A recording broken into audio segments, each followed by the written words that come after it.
RCR, la red que comunica y une al Perú.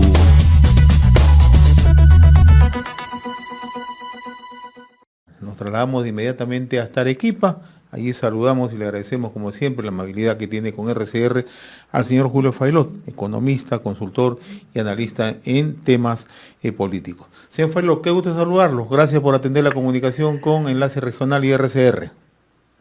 Muchas gracias por la invitación, don José, a su disposición. Hace un mes conversábamos con usted respecto a las tendencias electorales, ¿no? En enero, ¿no? Naturalmente, todavía las definiciones no eran muy marcadas como las que estamos viendo ahora, ¿no? Tenemos ya casi un desplome del candidato George Forsyth, ¿no?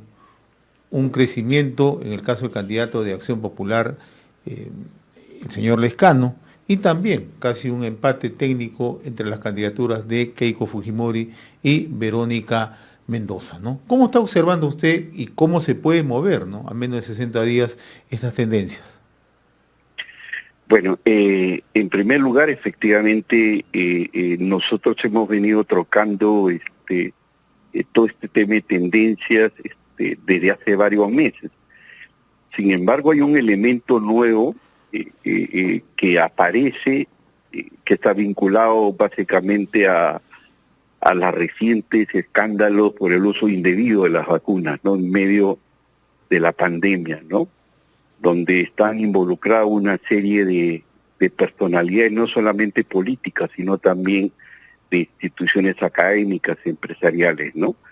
Entonces esto, de hecho, tiene un impacto en el sentido de incrementar los niveles de desconfianza que tiene la población, y esto, de hecho, va a tener un efecto importante en las elecciones que se avecinan, ¿no?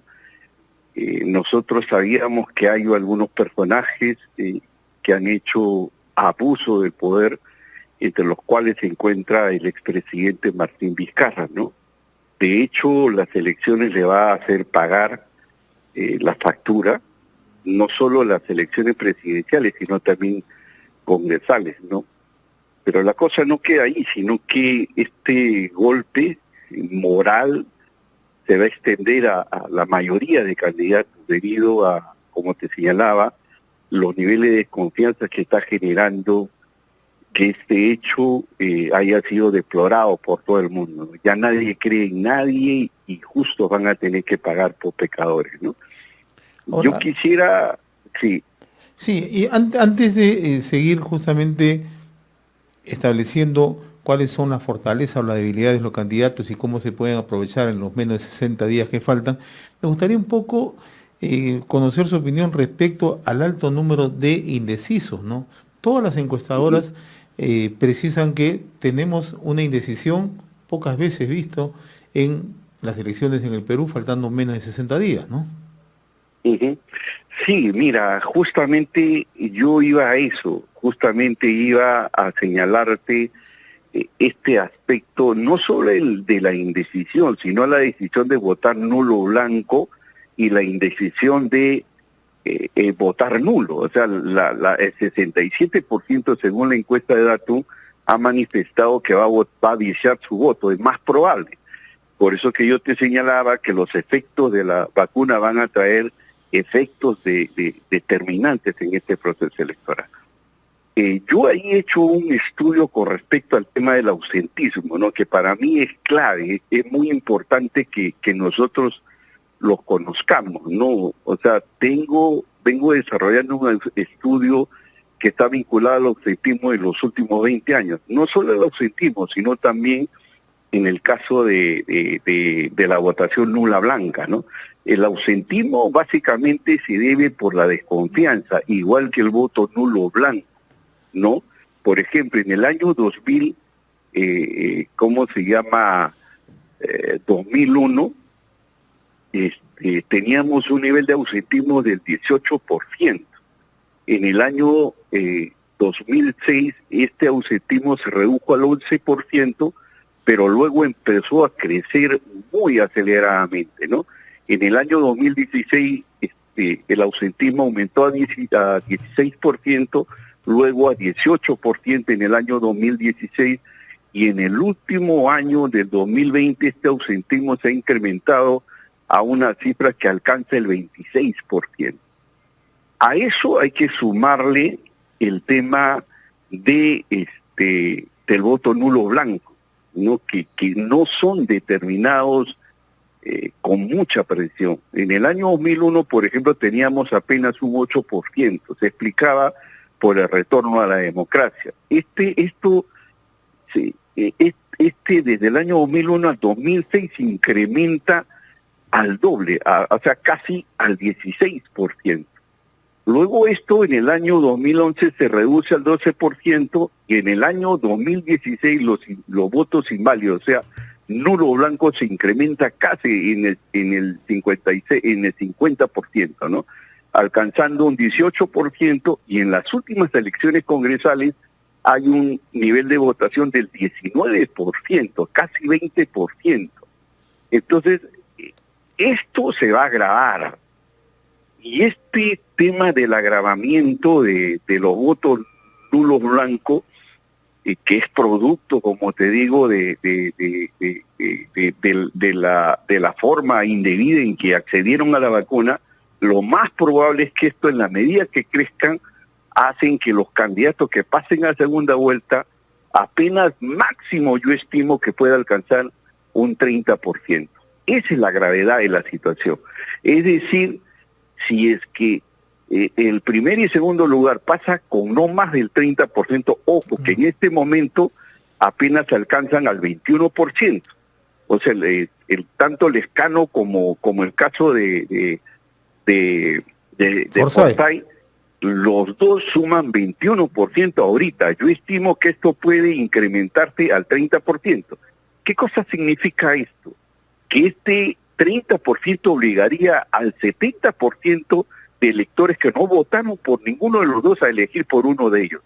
Y esto efectivamente va a afectar a la gobernabilidad del país. Algo parecido va a ocurrir en el caso de las elecciones al Congreso de la República, ¿no? Solo el agravante es que esto va a tener una mayor dispersión del voto congresal y va a favorecer por el sistema electoral a los partidos que están mejor posicionados. Por ejemplo, Acción Popular, el Partido Morado y Fuerza Popular, ¿no? Y con respecto al presidente Martín Vizcarra, yo estimo que corre un riesgo muy alto de perder su curul parlamentaria. Y no porque no logre una votación importante, que la va a lograr, sino que esto va a tener efectos sobre la valla electoral que no podría alcanzar Somos Perú en este contexto, ¿no? Por los escándalos que yo te señalaba, ¿no? Antes de ir analizando cuáles son, desde la perspectiva del análisis que usted hace, las opciones que pueden tener George Forsyth, Johnny Lescano, la propia Keiko Fujimori, Verónica Mendoza o Urresti, que están agrupados en un pelotón en segundo lugar, me gustaría un poco mirar en perspectiva.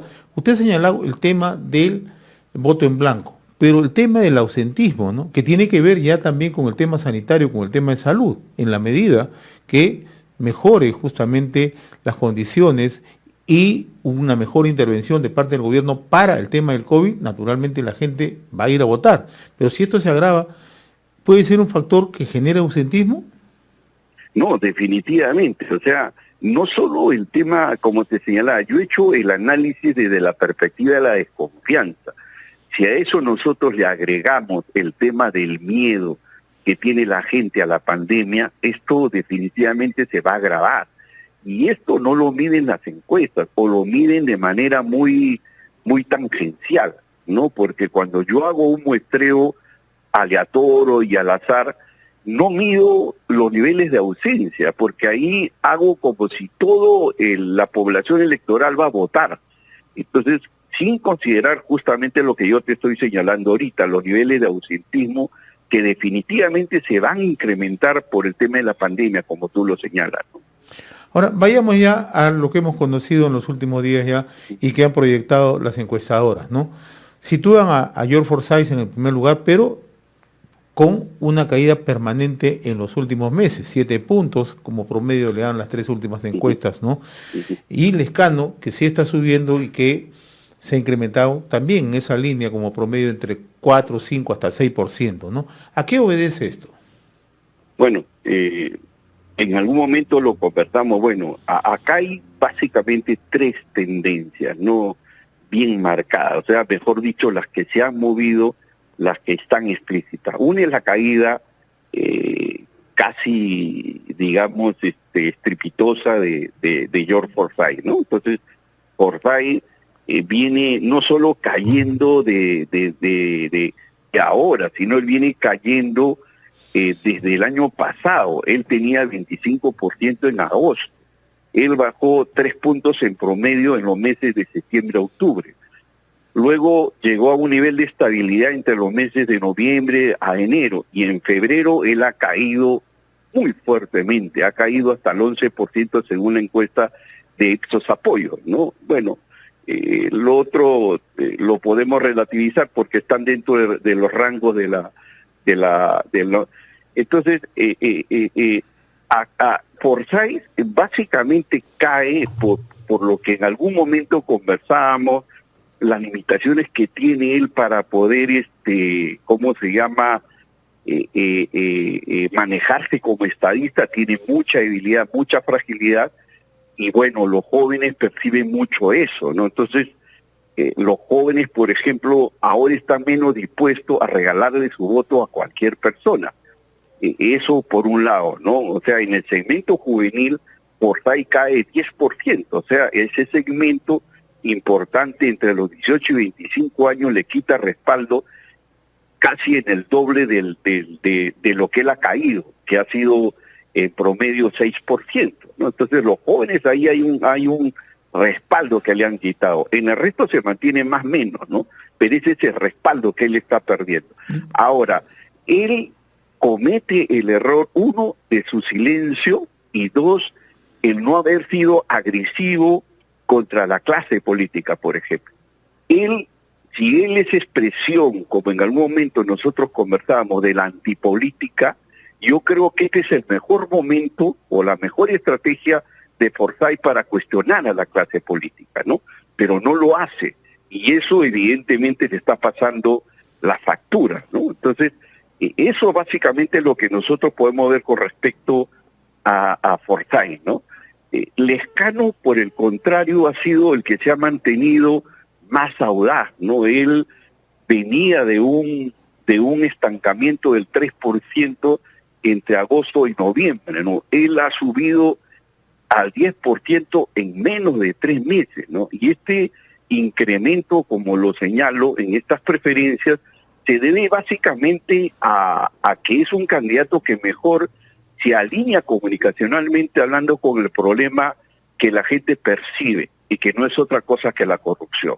No nos olvidemos que Lezcano ha tenido un discurso muy fuerte, muy duro, con respecto a los grupos de poder, con respecto a los que blindaban a los corruptos. Lezcano ha sido el que más ha golpeado no solamente a Keiko Fujimori o al Fujimorismo o al APRA, sino también al grupo empresarial, a las grandes empresas sobre la cual la gente tiene una percepción negativa. Ahora, en ese discurso, ¿cuál es la diferencia entre Lezcano y Verónica Mendoza? En el discurso...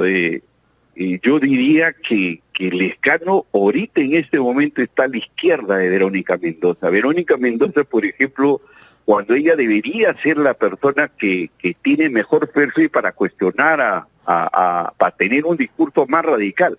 Por el contrario, ella sale a tender puentes con el empresariado. O sea, no te digo que esté mal, simplemente estoy tratando de analizar, porque la izquierda está acostumbrada a un discurso antisistema, está acostumbrada a un discurso radical.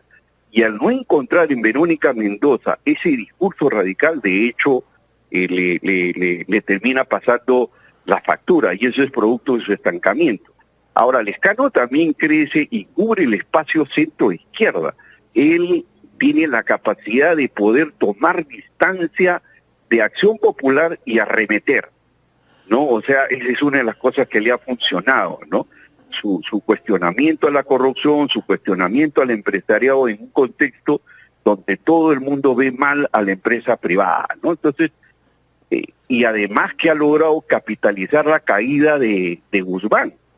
Guzmán, por ejemplo, en el caso de Guzmán tiene el problema, esto ya lo hemos conversado, de pagar los errores del gobierno. Y ellos no han tenido la capacidad de darse cuenta que así ellos quieran desmascarse del gobierno, la población tiene fijado de que este gobierno tiene el color morado.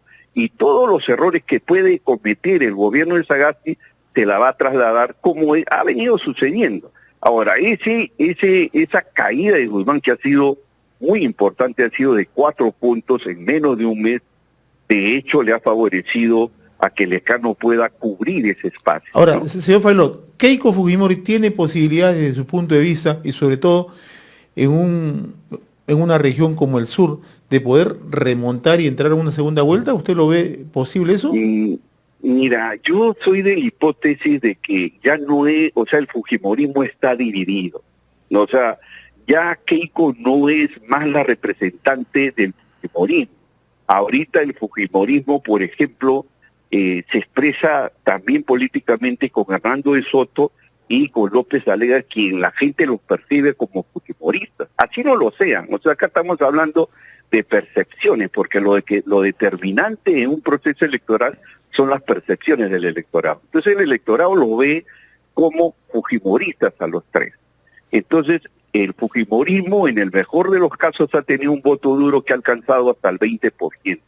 No logra recuperar, no logra remontar. Es más, cuando uno de sus candidatos sube, el otro baja. O sea, es como si tuvieran una manta elástica que se quitan los votos, destapa al otro.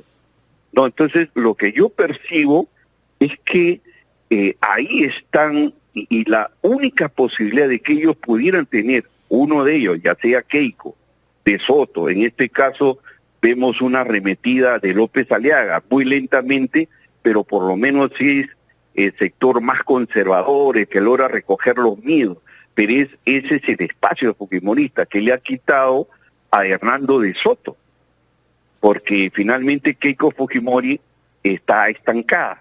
En el caso de Hernando de Soto ha bajado 2 puntos, y esos 2 puntos la ha capitalizado exactamente López Aliaga, quien del 0.7 sube al 3%. Para finalizar, la candidatura de Urresti, ¿no? Parecía que Urresti podía tener una arremetida, ¿no? Pero todo parece indicar que también le ha jugado, digamos, un factor en contra, le ha pesado toda esta acusación que tiene, ¿no? En el caso de lo que ocurrió en Ayacucho, ¿no? Y además, ¿no? La ligazón con Luna y todos esos problemas que se han presentado en los últimos meses. Efectivamente, nosotros hemos venido reflexionando. En el caso de Urresti la situación es realmente complicada, ¿no? Urresti antes de agosto tenía 12%. Estoy hablando del año 2019. Él entró con 12% en el año 2019. En enero él tenía 11%. Y luego que ingresó al Congreso, obviamente le ha perjudicado. Es que en realidad es bien complicado, ¿no? Estar comprometido con los Luna Gálvez, que es una mochila muy pesada definitivamente para poder cargar, ¿no? Y el tema del caso Bustos y los recientes escándalos de que estaría comprando alguno de los testigos, todos esos elementos de hecho limitan el crecimiento y explican de una u otra manera el estancamiento que tiene Urresti en esta coyuntura, ¿no? Una pregunta final para una respuesta corta. El espacio del sur lo están disputando Johnny Lescano y Verónica Mendoza. ¿Cuáles son las ventajas que ofrece uno al otro? En el sur, que es un bolsón interesante. Sí, lo tengo muy claramente. Ahí Lescano tiene 20% y Verónica Mendoza tiene 10%. O sea, es más, yo creo que Verónica Mendoza tiene un espacio muy importante para crecer, pero eso va a depender del discurso que ella pueda, plantearse, y es lo que hasta ahora ella no se desmarca. Ella está en una dicotomía, ¿no? Si radicaliza su discurso, le puede perjudicar en una segunda vuelta para poder captar la votación del centro, pero que se preocupe porque realmente si ella se mantiene tener una actitud como la que está teniendo ella, definitivamente va a tener un efecto y los riesgos de no pasar a la segunda vuelta. Mira, yo creo que la que mejor está en posibilidad de pasar a la segunda vuelta, además del Lescano, yo creo que podría ser Verónica Mendoza. Lamentablemente esto no está siendo leída muy bien por ella. Entonces, ahí está en un dilema, en una, como lo diría en mi último artículo, ella está en una encrucijada. Don Julio Faelo, como siempre ha sido grato conversar con usted, vamos a seguir molestándolo para seguir analizándolo y ver las perspectivas electorales, ya no desde el centro de la capital, desde Lima, sino desde el sur del país, ¿no? Porque también es importante recoger impresiones y cuál es la percepción que se tiene frente al panorama electoral. Le agradezco la gentileza, muy amable. Muchas gracias y agradecer a tu equipo técnico y a los que te ven. Muchísimas gracias, José. Gracias. Un fuerte abrazo. RCR, la red que comunica y une al Perú.